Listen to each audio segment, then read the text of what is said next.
Y equals 750x. Yes? So if x is 10, what's y? 75? I think we missed one person over there. Ethan? What if x is 25? What's y? My calculator's dead. Could you share one with your table group?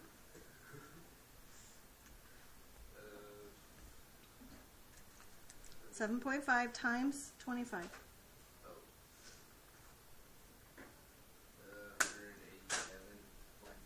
187.5. Good job, buddy. Clea, what about if x is 30? 225. Very good. You okay so far? Yes or no? Yes. Okay. The bus will cost $180 to rent if X people ride. How much will it cost per person? It's a similar problem as number 5, right? But is it the same? How much does it cost for everyone to ride? 180. X people. Y is the price. What do I do with X and Y here? Yeah, multiply them, right? XY equals 180. But is this how we like to see our equations? So this time I have to divide by X. Very good. Y equals 180 over X. Abby? 180 over X if X is 8.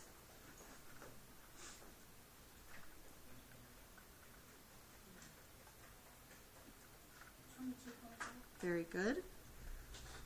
Bailey? What about if X is 12?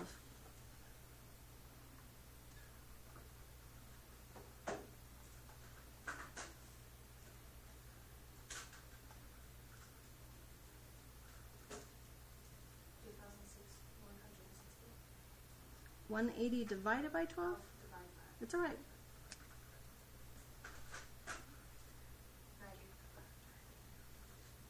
12?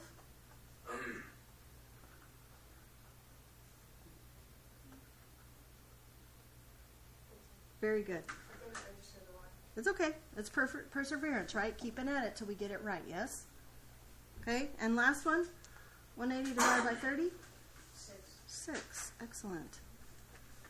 Everybody okay so far? Okay, I don't want you to turn it over yet. I want you to just look at the front for a second.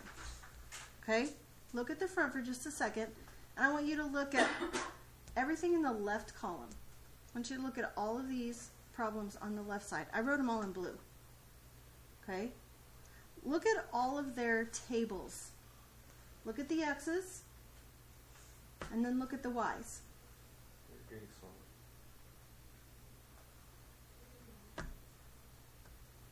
What's happening to the X's? They're getting larger. They're getting larger. And what's happening to the Y's? Getting larger. All of the blues are getting larger for the X and for the Y? Okay? Now would you please look at the equations? What do you notice about all of the equations in the left-hand column? What do they all look like? Y equals what? Something X. Right? Y equals something X. Yes? Look at the right-hand column now. My problems are green. Right? Look at all the tables first. Look at the X's and then look at the Y's. They get smaller. What does? The X's.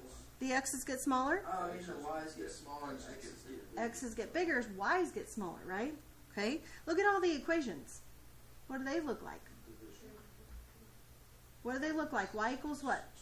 Something divided by X. Does everybody notice all the similar things happening? Now would you turn your paper over? Tell me about the left-hand column, the tables. What's happening to the X's? If X increases. Very good.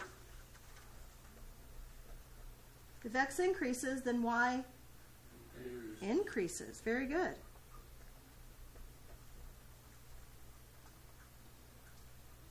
Jump down to the one that says equations real quick. What do all of the equations look like?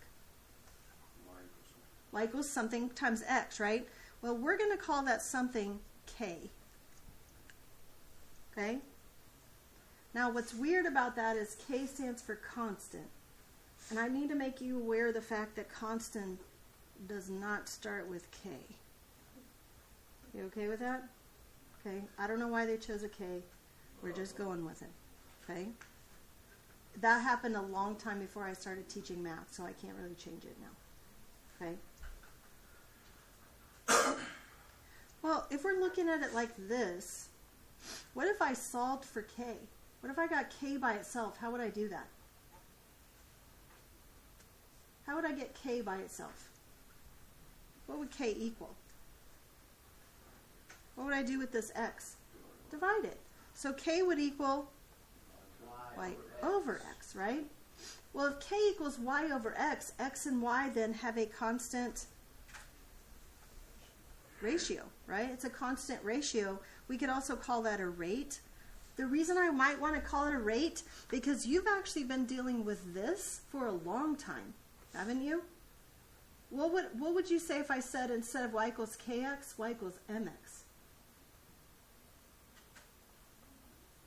Last period when I said that, what would you say if I said Y equals MX? They said plus B. Right? Y equals MX plus B. Haven't you been working with that for a long time? Right?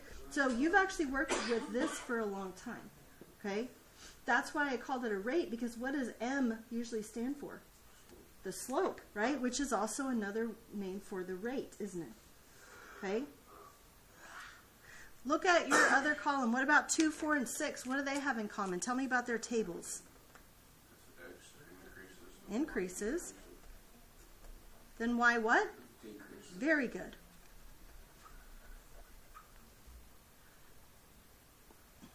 Look at the equation real quick. What's the equation look like?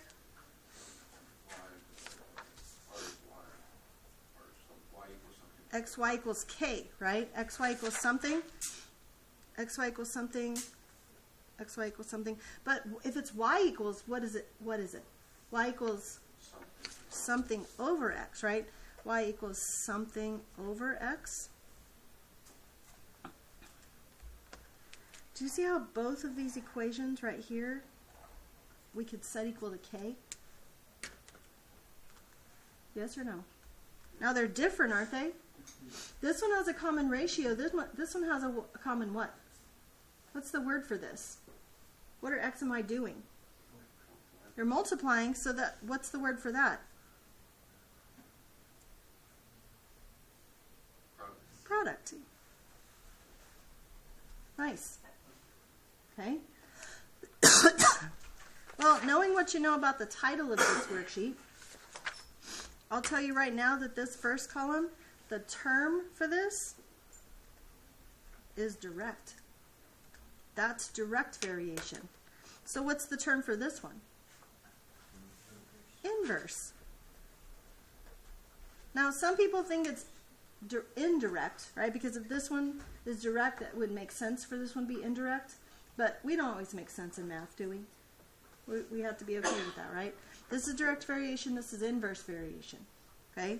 Now, how are you going to know which one to use in the problem? Well, it's kind of easy because it says.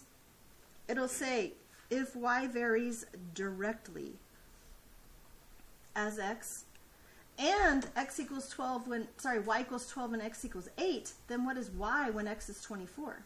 So it gives you information right here to help you find something. Well, if these are the two equations you know you can use, and it tells you an X and a Y, what can you use X and Y to find? K, right? Can't you do that? So what we have to do first is we have to find K. Well, we already have this equation set up right here, K equals Y over X. Well, what is 12 over 8? Aren't both of those numbers divisible by 4? What if I divide both of them by 4? What's left?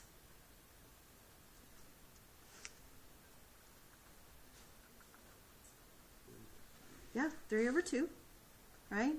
Now that I know K, I use the information it gives me to find K, then I can answer what Y is. What is Y when X equals 24? Well, then I have this equation set up, Y equals KX. So can't I say y equals kx, but I know k is 3/2, and I know x is 24. It tells me that, right? What is y when k equals 3/2? What is 3/2 times 24? 36. Do you see how we have to get the answer by getting another answer first and then plugging that in to get the answer? So when it asks me what y is, before I can solve for y, I have to solve for k, and then I use this k for to find y, right? Is k 3/2 for every problem? No, k is 3/2 for this problem. Okay? Any questions about that? Well, on the other hand, it might say if y varies inversely with x and y equals 12 and x equals 8, look what it told me again. Another x and a y. Don't I have an equation up here to solve for k? And if xy equals k, what is 12 times 8? What's 12 times 8?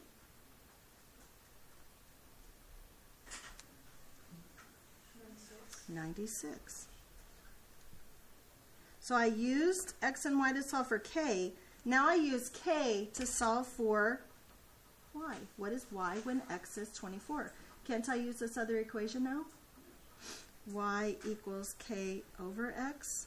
Well, what is 96 divided by 24?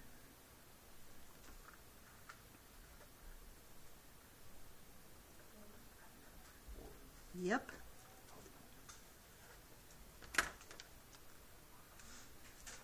Are either of these two or either of these two difficult problems to do? What do you have to remember though? You have to solve for k first, given the equation or given the information that you're given, and then you have to use that information to solve for y, whatever it asks for. Does that make sense? Okay, so you have 10 homework problems tonight. We're gonna walk through a couple of these, but I have to tell you something weird happened when I copied this. If you look at my screen, it does not look like this. This is over here like it's supposed to be. This right here is over here like it's supposed to be, and this over here is over here like it's supposed to be on my screen. But when I printed it, this ended up over here instead of here. Here instead of here. Does that make sense? This shouldn't be here. This should be here. I don't know why it did that. So just make sure that that's not there. It's over here.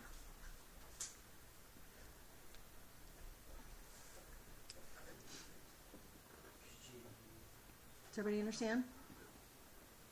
So how would I go about looking at tables to decide whether they're direct, inverse, or neither? Well, what do the tables tell me, first of all? If they both increase, could it be direct? If x increases and y decrease, could it be inverse? Does that automatically tell me if it's direct or inverse, though?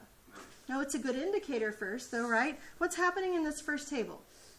Increasing, decreasing. So increasing, decreasing, so it could be inverse. How do I know for a fact if it's inverse? If they have a common product. What's 4 times 110? What is it? 440. What is 5 times 88?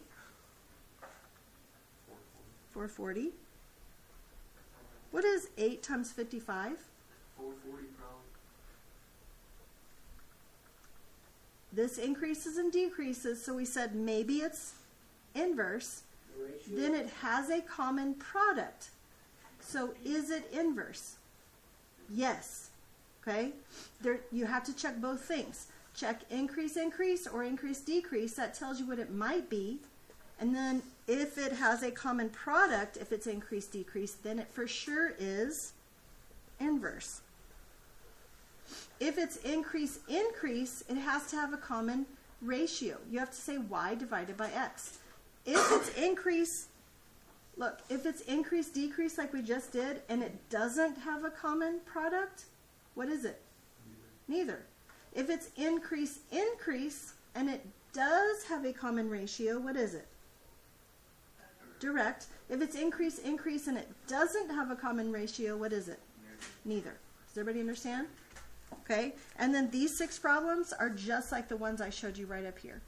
Does everybody understand? So before you get to class tomorrow, I need you to have the rest of these completed. Yes?